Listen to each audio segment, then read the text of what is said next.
So in this video, I'm going to be showing you how to wrap your emblem with a vinyl wrap. So I'm going to try to make this as quick and easy as possible. I can't stand people that sit there and talk about their day. Let's get to it. So what I'm doing here is I laid the vinyl over it. It's kind of nice to sit on the hood for a little bit beforehand, get it nice and warm. Set it over, get it straight, and just kind of keep on working it, pulling the edges, pulling it up, getting all the air bubbles out. You could use a heat gun, which will stretch the vinyl out. You can kind of work around it. If you get any little air bubbles that you can't, you could poke a little hole with a razor blade and push your finger onto it and kind of get all the air out.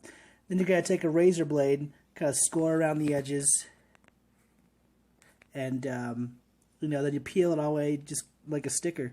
It's pretty simple.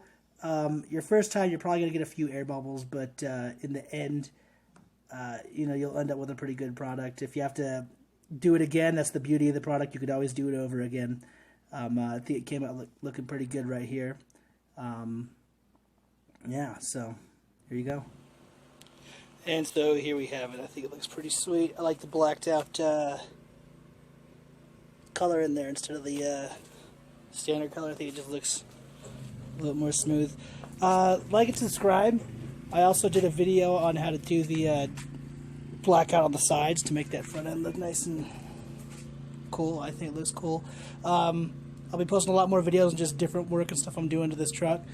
Like and subscribe. Thanks for watching. Bye.